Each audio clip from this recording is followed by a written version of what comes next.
Hi everyone, welcome to my magicka necromancer PvP build. It's a heavy armor PvP build, so we take advantage of the increased heals, resistances, and that allows me to set up some incredible base damage to large groups of players. So excels in group play, but it's also able to handle its own in solo situations as well. So we'll take a look at the stats first, just give it a quick buff up. So here's the back bar. So we've got decent resistances, nice recovery, nice spell damage, which gives us some nice big heals. The resistances are a little bit lower than most, so is the spell crit as well, but the necro passives allow for that, so I'll get into that shortly, how that works. Just buff up again, we'll look at the front bar. So here's the front bar, same again. Resistances are a little bit lower here, but we'll get into that. Recovery is nice. Nice high spell damage, max stat, decent stamina bar as well. Obviously in Cyrodiil the health's a lot higher, sort of 29k. Right, let's take a look at the sets. So front bar, I've got a near-known Bright Throat's Boast Lightning Staff. So it's decent max stat, decent recovery. And while I have a drink buff active as well, even more recovery and max stats. Real powerful set. Back bar, I'm running sword and shield. Or dagger. The dagger's powered. I don't do any attacks on my back bar. It's more of a defensive bar with my heals. So it's nice to have that increased healing there. Nairn Hone could work as well if you do run some attacks there. Still buff the healing a bit. Monster set, I tend to run Groftars. Mostly. It's a little max magicka buff which adds more damage and a decent AoE damage lava pool as well. I do swap it out sometimes for Balorgs. You know, when I cast that ultimate, some real nice damage. Also blood spawns is nice as well for them increased resistances. Obviously damage suffers a little bit with that. Body pieces, I'm running Rattle Cage. So I don't have to mess about with pots or just the buff of major sorcery. I've got it active at all times. It saves a lot of messing about. I'm running Bright Throat's Bow Sash on the waist, so I can get the 5/1/1 for the max stats from the Undaunted passives. Jewelry. I've got 1 recovery and 2 spell damage, one of those being infused. So, skills. Let's take a look at those. Start with a back bar. So I'm running Summoner's Armor, which increases my resistances. Also reduces the cost of my summons, my blast bones, my spirit mender, and creates a corpse when the effect's complete as well. I thought about the other morph, but I didn't want to drag players in onto me and basically give them CC immunity when I'm not ready. Can cancel out base sometimes. The next skill, I've got Spirit Guardian. So it's a nice heal over time. But the biggie here, while active, 10% of the damage you take is transferred to the spirit instead. Now the spirit doesn't have a health bar, so it can't die. So it just takes 10% of that damage. This is worth approximately sort of 6k physical and spell resistance. So it's massive. It's massive. But it also procs the Undead Confederate passive, which gives me 200 magicka and stamina recovery while it's active. So next on the bar, Race Against Time, removes snares and gives me immunity. Sorry, the catch, not the control. So this makes the class like extremely mobile. Get that movement speed, immunity to snares, it makes it hard to pin the class down. Also gives you a nice little crit damage boost by 10%. Next up, Renewing on Death, which is an AoE heal. So it's really nice. It can heal me, group members. But the biggie here is it also acts as a purify. So if I consume a corpse on cast, immediately remove 3 negative effects, which is massive. And you know this class is constantly creating corpses, so it's great to have something there that can just remove those effects off you. And lastly on the bar, Resistant Flesh. So the tooltip on this thing when you're near keeps is ridiculous. I've got it over 16k, 16.5k. So it's a huge base heal. Although it does cause minor defile. But there is a passive that helps us with that. Curative case. While you have a negative effect on you, your healing done is increased by 8%. So that takes some of the sting out of the defile. But you'll see. Check the tooltip. 11.8.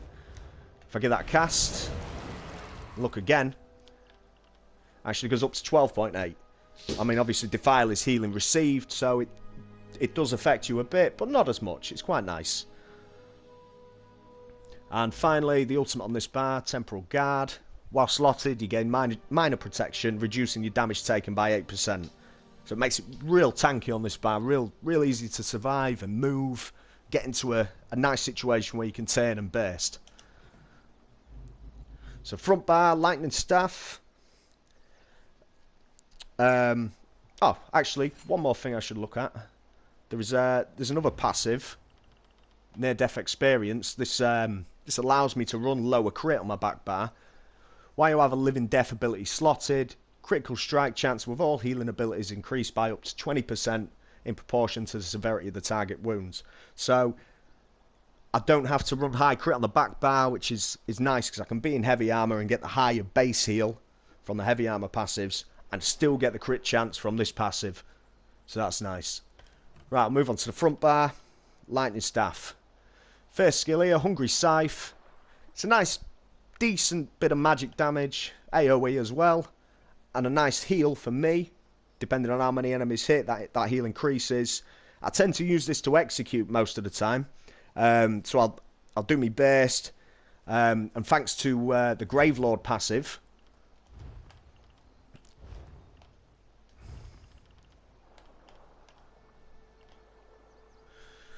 increases my critical strike chance against enemies under 25% health by 10% for each Gravelord ability slotted. On my front bar I've got 4 of those, so I go up to nearly 70% crit against low health targets. So this is hitting nicely as an execute. It's very cheap as well. Nice decent cone. Next skill, Unnerving Boneyard. So this thing's a huge dot. Huge dot in an area. Also causes major breach and fracture, reducing spell and physical resistances. A nice big synergy for any allies in the area for a nice big burst of damage. And consumes a corpse on cast as well to deal 20% more damage to the damage parts of this. So it's a huge dot, huge damage, and drops the resistances. It's great. Great to run. It's not too expensive to keep placing down. You get some great pressure from it. Next skill, Inner Light. Just there for the max magicka and the spell crit. Yeah, next skill, Stalking Blastbones. So it's an AoE skill. You cast a skeleton, it runs in, it blows up. Nice high damage tooltip on that. Every second the skeleton spends chasing its target increases that damage by up to 50%. So you can hit some real high numbers with it. But it is very buggy at the minute. Sometimes it just gets to its target and sort of looks at them for a few seconds, which is no good. But when it works, it's fantastic. Next skill on the bar, Mystic Siphon.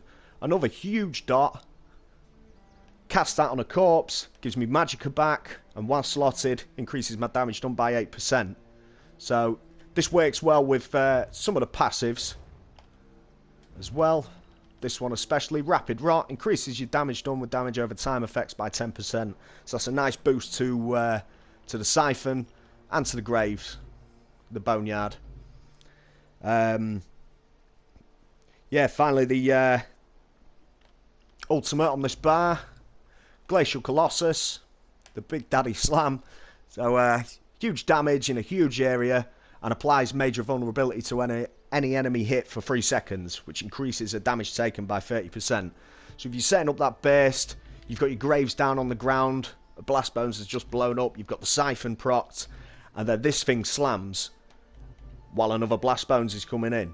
So there's huge damage coming in. These dots suddenly turn even more powerful. This Blastbones explodes for 30% more damage than it would. Or while you're swinging this scythe with that increased crit chance, sort of 70% crit, most targets in that area will drop. Some people tend to get away, some people are too tanky for it, but in my experience, most targets, if they stay in that, they're going down. Another nice passive as well here. While a Gravelord ability is active, spell and physical penetration are increased by 1500. So that again allows us to run this heavy armor setup, which is nice. It's nice being in heavy armor, not being in light armor and squishy, or having to rely on shields and bouncing about. So yeah, that's the build. I'll do a quick scope of my CP. It's probably not the best setup, but it works really well for me. Feel free to fiddle around with it if you can squeeze some more damage or whatever out of it. So I've got 11 in Blessed, a little bit more healing done, 48 in Elfborn for 18% more crit. With targets below 25%, I'm critting very often, so it's nice to have a decent bonus to that. Elemental Expert, 13%. 3.5k spell penetration from spell erosion. 81 into the direct damage of Master at Arms. Riposte there for while I'm blocking as well, which is it's a nice little damage tick. I've got 10% in damage over times because the class gives me another 10% anyway. I suppose I could add more into that, make me dots more potent, but I like the burst. I like the burst to be high as well. So in the Steed, 21% against direct damage attacks. A little bit of spell resistance, 1900. Top me critical resistance up to 2.5k. 11% in Hardy and Elemental Defender. 1700 for heavy armor focus, put me physical resistance up, and 5% in healing received. So in the tower, I've got 16% reduced cost to break free. 12% in sprint, a little bit in siphoning. It was just spare really, I should probably put it in sprint.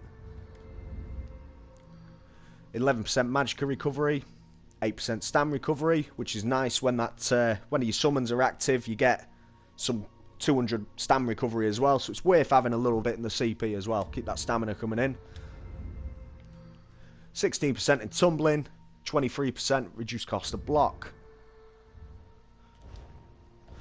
There we go. Any, oh, I should probably show you the food I'm using as well. So Bright Throats requires that you have a drink buff active to increase your max magicka and magicka recovery. So what I'm using is Spring-Loaded Infusion, which is a drink. So it increases my max health, max magicka and max stamina for 2 hours. And it counts as a drink, procs Bright Throats as well. So as you can see, that gives me a nice big stamina bar, which means I can block. You know, when I'm seriously under pressure, I can block a lot. I can afford to dodge roll, break free. It's real nice. And I still get the recovery from Bright Throats. Potions I tend to use. Just try stats. Just a fight reset. If you're low, pop this, everything's back. You can get back in the swing of things and get ready for that burst again. That's it. Hope you enjoyed. Bang some comments below. Subscribe. I'll be releasing some more builds in the future. Any questions, just give us a shout. Cheers.